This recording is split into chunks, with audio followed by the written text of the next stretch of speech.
Are you recording now? Yes. Is it back on? Hello. Okay, my name's Kenji Lim.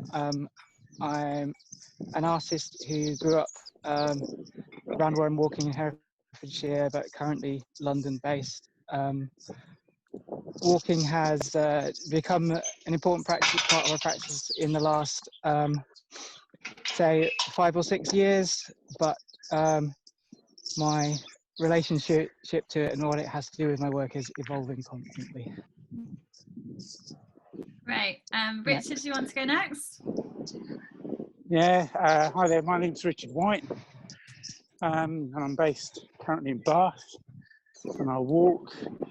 My background is in kind of community participatory arts, and in the last sort of 5, 6, probably more than that, more years, walking has played an increasingly significant part in my practice, and I'm really interested in the way through walking it kind of sort of reveals other ways of knowing, other ways of understanding, and through that I've got into thinking about the somatic and corporeal experience of walking. Brilliant, thank you. Sally, do you want to go next? Okay, I'm Sally Stenton, and I guess walking has developed for me over the last about 6 years. Part of it has been that I've been doing work with non-artists, with people from other disciplines, and I kind of revealed itself to me as a way of stepping out of the kind of normal formal thinking spaces, both the kind of the walls of the interior kind of building, but also the laptop, and bringing the body into the conversation. And it became a bit of a metaphor to walk between places that were significant for the kind of disciplines that people were working in. So walking from, for example, archaeology to computing, and kind of making connections between ways of thinking that don't normally get connected. So yeah, that's been quite an important part of what I do. So it is about bringing the body into our thinking, going beyond the kind of the brain stuff to the experience of being in the world and treading on the earth. Okay, brilliant, thank you. Isobel? Hello, I'm Isobel Atacus. I'm also a visual artist. I think walking has always been something that's been important to my practice, for some of the same reasons that the rest of you have kind of articulated. There's something about embodiment, something about creating a space for research or for thinking. And I'm also really interested in the performativity of walking, and the kind of gestures that walking can lead to, and the shared experience of walking as a practice. But my work normally results in more sculptural forms. So walking is something that plays a big part in my process, but doesn't necessarily come through the finished, what happens in the sort of material endpoint. Okay, brilliant, thank you. Should we go on to the first question, which is, what things are most significant to you when walking? I'm thinking a lot about colour matching, and kind of being out in an environment, in a landscape, and thinking about particular tones that stand out, or particular things in a landscape that I might not otherwise look at or have attention towards. Like this trolley is great. Wow. It's fantastic only being able to hear the trolley and not to see it, or hear the noise of someone's creaking gate and not be able to see it, but have that image of a trolley in your head first and foremost. So that's something about narrative, doesn't it? And one of the other things about walking is the narratives we bring into the walk and the narratives that come out of it, the storytelling, I guess. I suppose, sorry, I was just going to comment on the thing about like say colour matching or something like that, or the idea of an atmosphere of a certain thing. And how repeated walking in places can allow you to really, I said same as looking out of your window really, but to really see the changes in like seasonally and things like that. And that's obviously very apparent in the natural world and the different kind of greens that we've been getting even during this period of lockdown, say, in the way that the landscape appears, but also is equally apparent in the city, just like the different qualities of light and the way that things change on your route that you can see depending on time of year and things like that. But Richard, Karen, there's something I think I might be able to link to what you were going to say as well. So, well, I was just riffing on story, and yes, so kind of some time back in the past, I sort of was, I suppose, a kind of community participatory documentary maker, and certainly things that I do, the media that I make, has always got a story that's kind of, you know, trying to get out of it. And a while back, a friend of mine said, just resist the story and go with the rest of it. And last weekend I was at, and I find that really hard. I find it, you know, like walking is a, you know, there is a sort of a sense of from to. Absolutely, it is. It's sort of a very narrative form, isn't it? There is a. It is. It's a so very forcing linear. Yourself not to. Yeah. Forcing yourself not to do it in that way, I find there's something that opens up a very. I don't know whether it opens up creativity. It certainly opens up an awareness, a kind of another set of knowings when I'm not kind of, you know, piecing it together as a sort of, oh, well, I'm going there and then this is what's happening, what happened before, and trying to kind of, you know, mess with time really. So what I was going to say about the story thing was that I was talking to another colleague a couple of weekends ago, and what she was doing was, so she's a movement artist, and she kept pulling us back to think about all of those, the nows, you know, the now that is your heartbeat, each moment of experience, and kind of pulling myself back to that for somebody that's always looking for a story. And in that tension, that's to me, it's a sort of the special bit of a walk, and it's not just stopping because I'm getting breathless walking up a hill, but it is then, oh yeah, so I've stopped, and now what can I see? Well, I see all those yellow flowers, you know. There's a beautiful tension in story, not story, which I'm sort of playing with.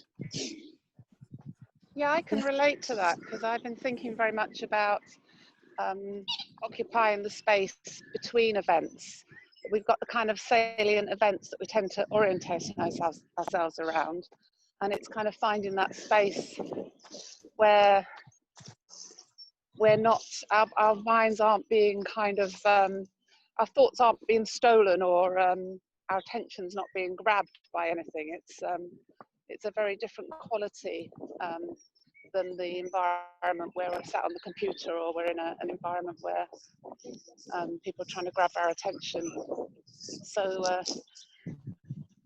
it's a kind of a nothing space. I guess it's like it's an attempt to kind of empty out the walk rather than fill it with, yes, as you say, narrative stories. And it makes it very elusive, but somehow walking, the process of walking allows that to happen in the way that most kind of activities don't facilitate that. That's really true. As you're speaking, Sally, it's making me think about walking as the liminal space, or the interstitial space, that you're so often walking from A to B, but how can you make the A not with a destination, not with a narrative, and how can you turn that kind of liminality? And that, for me, it's not always available to me. I mean, my walking sometimes is very engaged, and sometimes my attention is everywhere but what my feet are doing and the landscape I'm in. That's interesting as well, I guess. Well, it's the actually, it's ability of interesting. walking. Sorry, when you're No, carry walking, you on. can, the kind of steps on the ground allow us, because I think it helps us to Yes. ground ourselves again. Yeah, in relation to that and the fact that sometimes, say for example, if you're having to stop for breath because you're walking up a steep hill or something like that, at points, you know, it's when it's easier to keep walking and to keep that rhythm and to keep being lost in your thoughts versus, and then the stopping, and you know, it's sort of, I guess, similar to long distance running in that sort of aspect, is like the continuous nature of it.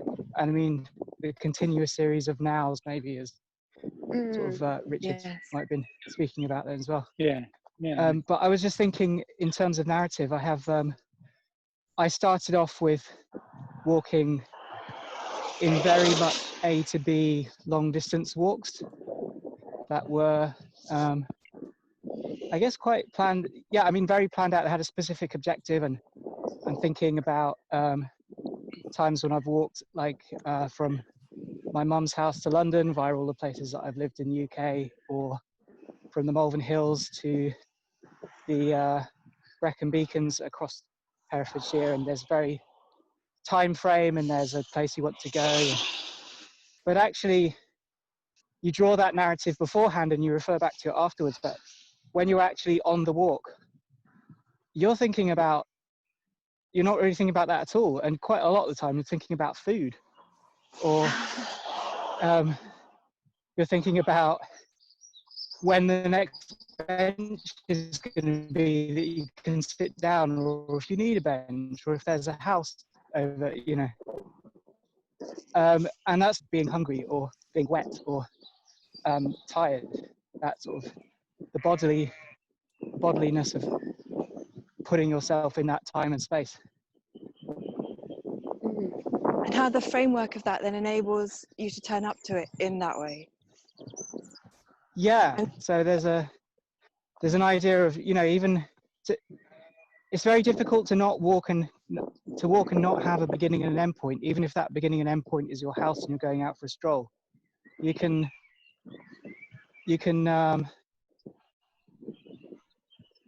say that you're not knowing where you're going when you're on your walk, but you still have that beginning and end point. Have you ever done a walk, Kenji, where you haven't had a beginning and end point, where you've allowed yourself to get lost? I guess you still want to end back home, don't you, at the end of it? I guess that's the thing, and it's I'm just trying to think if there have been times when things have been less planned out, but I guess, you know, I would say no, in terms of wanting to, you know, having an idea of where I want to be at the end of the day, and maybe that's the limits to my walking, is sort of, for example, say following the law where you're not allowed to wild camp or something like that. I've definitely got on very. I've just got to laugh, Kenji. This, and I'm not laughing at you. I'm looking in my camera here, my phone, and I don't know who it is that I'm following, but I'm also walking downhill, and I'm following myself going downhill. But I'm actually my steps are anticipating somebody else's image on somebody else's camera.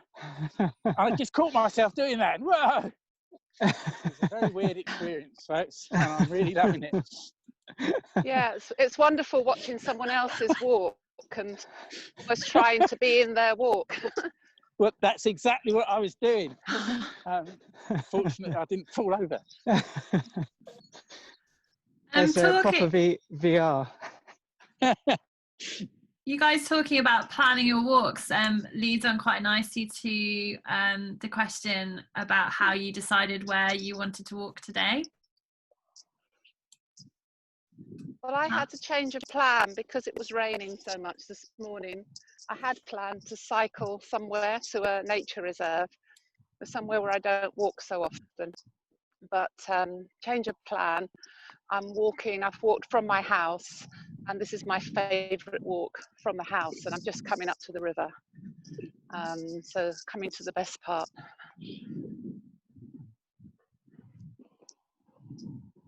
So the conditions kind of forcing you closer to home. Yes, yes. Yeah, I plan to walk down into the city and visit Sydney Gardens, which is a sort of a kind of, it's an old Vauxhall, if that means anything to anybody. It's pleasure garden. But it then dawned on me that I'd have to walk along the canal, and a lot of people have been saying, oh, you know, people aren't following the social distancing walking down the canal. So rather than have to negotiate that, which I didn't really want to, I'm doing, this is a sort of regular out the front door walk for me, across the road, which I'm just coming up to, which is like a kind of one of those barriers, frontiers of Bath. And the other side of that, it's out into open country. But the open country is owned by the Duchy of Cornwall. So it's a very, there's a sort of a feudal barrier that I shall cross. And then we're into a different kind of land ownership.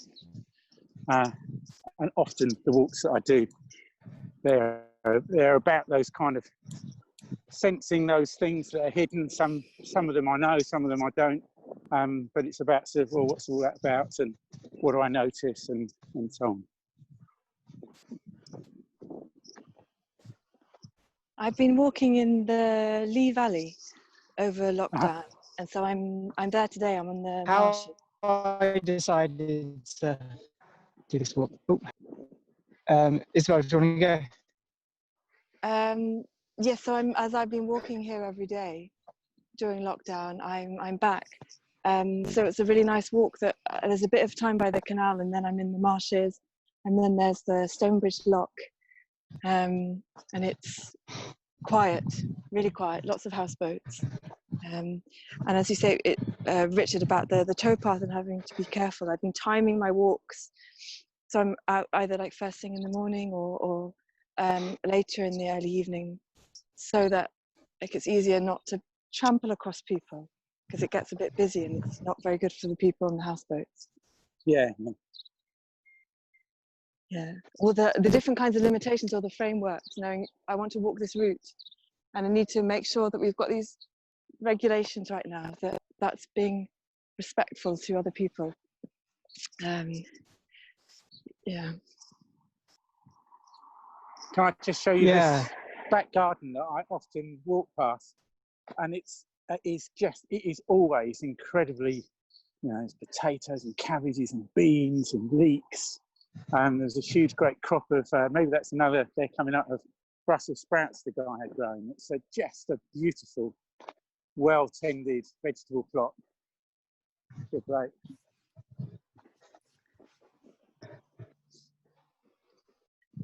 Just going on what Isobel said, do you think social distancing has changed how you think about walking in general? Maybe, maybe Kenji, if you can say how you can answer the last question too, and then maybe answer this one. Yeah. I would say not for me in general. However, like and you know, in the future, at the moment, obviously the moment it still feels like fairly temporary, even if it's for, you know, another 6-10 months. Even if it was that, it would still feel like a temporary measure. I'm walking, well, I don't know, this particular route, I'm going to be in some woods for quite a long time. And that was possibly because of the idea of rain. But I wanted to walk towards the Malvern Hills just because it's a route that I know, a general area that I know quite well. And a few years ago, I did a lot of walking around here to get to know as many of the footpaths around here as possible. So, you know, there's like loads of different ways of getting there. Whether I actually go up onto the hills or not is a bit of a different matter, and that has to do with social distancing, because it will be a lot busier up there, and it's all really footpaths and dog walkers and things like that. We'd normally take our dog for a walk up there, but we've not been doing that because we have stuff around us, then we don't need to, and she can be off the lead at home. And I've only been up there once since I've been in lockdown here, and that was walking from home as well, because I still feel slightly uncomfortable about the idea of driving somewhere to go for a walk at the moment. Yeah, really. Again, I'm putting that pressure on street parking and things like that for people who live there.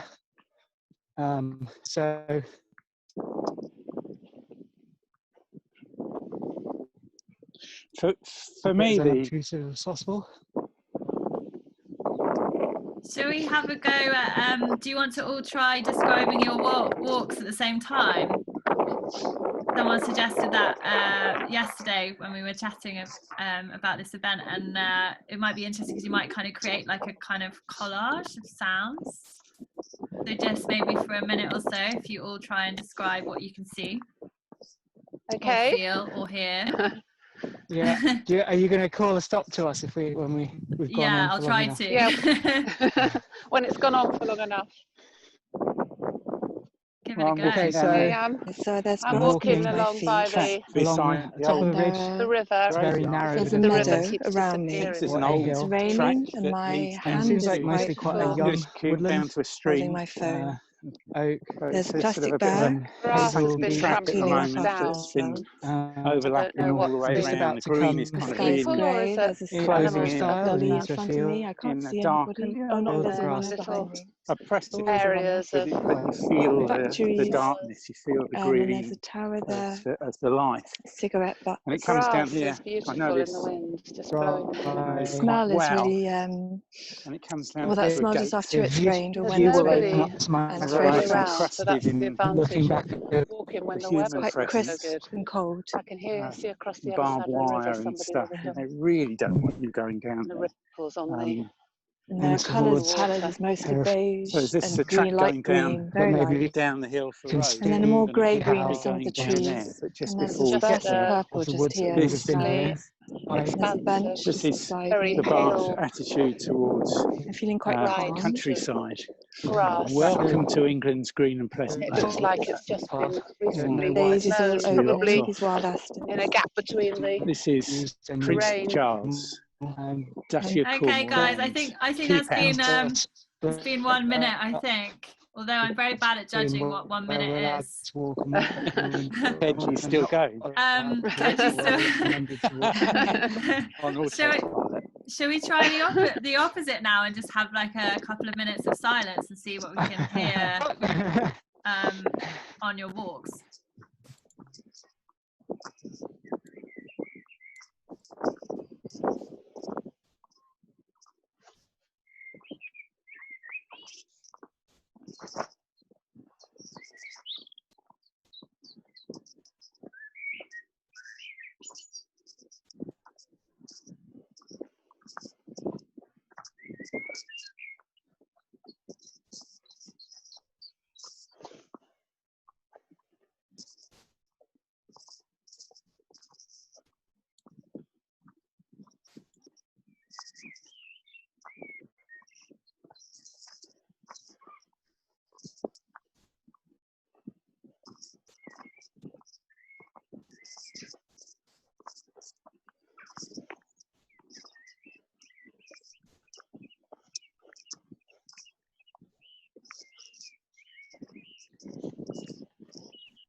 sadly we've lost Kenji. He's disappeared.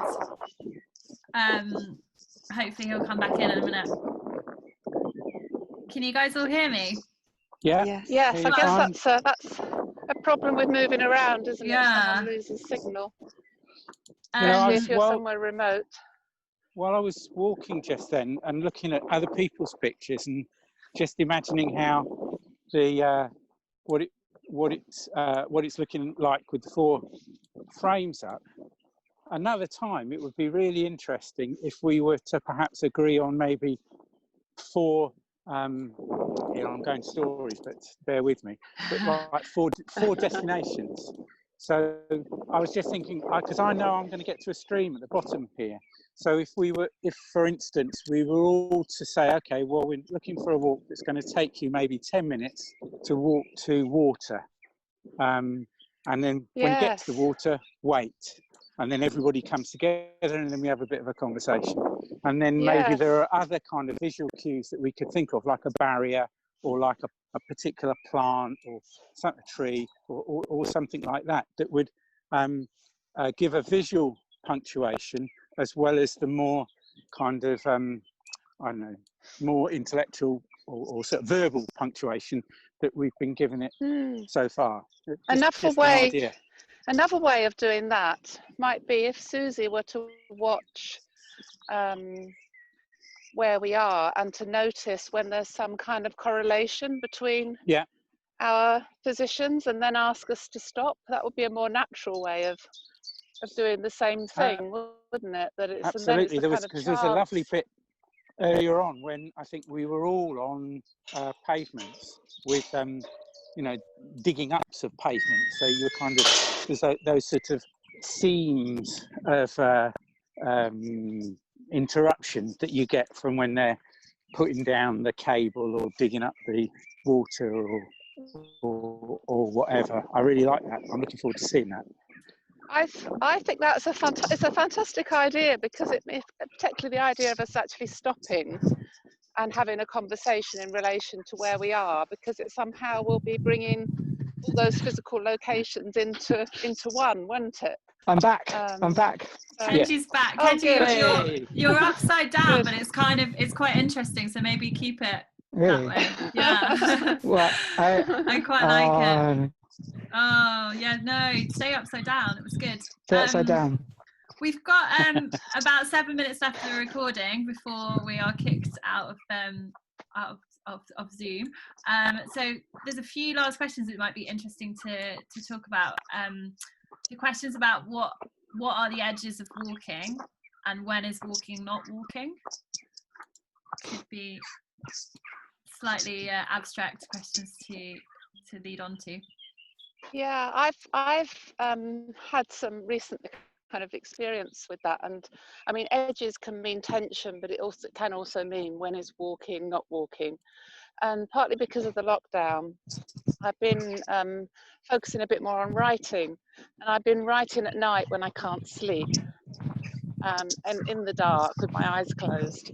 And I had this experience of having the book on the mattress and being able to feel the vibration of the pen on the paper, and the kind of physical sensation of moving, and it just kind of had this resonance with walking. It was a bit of a revelation. I thought, oh, there's walking in things that I wouldn't have associated with walking. So I kind of extended my idea of what it can mean to walk, I think, in lots of ways. Yes, for me, the idea of edges, I think a lot about folding at the moment. And the idea that we're stretching the walk out somehow, or stretching out the edge of something is moving away from us and expanding. So the idea of what a walk could be, the more you start thinking about it, the larger it gets. As a walk, I've been doing quite a lot of walks where I simply focus on one sense, either everything I can hear or everything I can smell. And the walks with smell have been so interesting, because perhaps partly because of the air clearing on the lockdown, but people who go running past me or jogging past me, all I smell is their washing detergent or their perfume, and then it lingers, and then you think about the traces of people and the edges of their walking or their movement. So everything seems to me to be getting bigger. through my own restriction of bodily movement. Well, I'm here in a sunken lane, which at the moment it's kind of rich with just the leftovers of the wild garlic. You can still, it's still kind of, it's not lingering, it's like it's still here. It's really strong leftover wild garlic. And I think that thing about focusing on the senses is a really powerful thing that I've more and more, like to try and not be focused on what you can see, and in a way not focused, even if you are focused on that, even not what it's kind of telling you, what those representations are. But like you were saying right at the beginning, thinking about colour. But once you get off that into smell and into touch and into what's going on in your body, all that kind of proprioceptic stuff,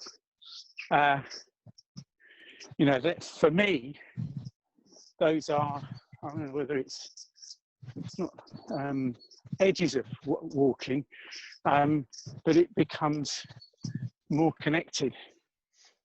There's a lot of cows out there looking at me as if I'm talking utter bollocks. Yeah, hi mate. I suppose one of the things that I'm interested in is kind of almost the opposite of that. So where you may have walked somewhere before and then you're able to look at that as a memory through things like maps and Google Maps and Street View. And this isn't something necessarily that's been part of my practice, but that I just do sometimes when you've had a walk that's been especially meaningful, or a route, and you're just dragging those memories back up by following that line on a map. And mapping is kind of, as we know, an inherently violent thing, with the way that boundaries are drawn up and separated out, things are separated out and divided up. And one of the things that you can kind of see is things like field boundaries, and things about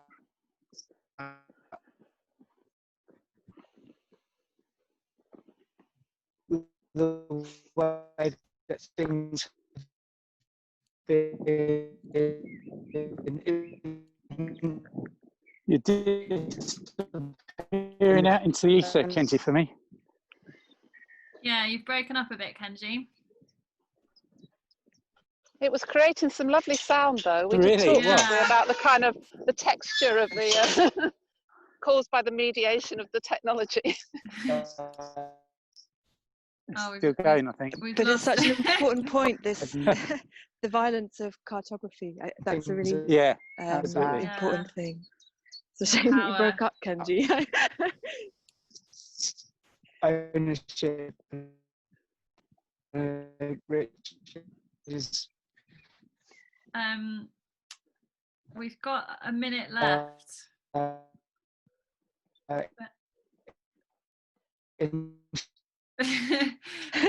we can have a minute. Yeah, let's have a minute of Kenji trying to talk. Poor Kenji.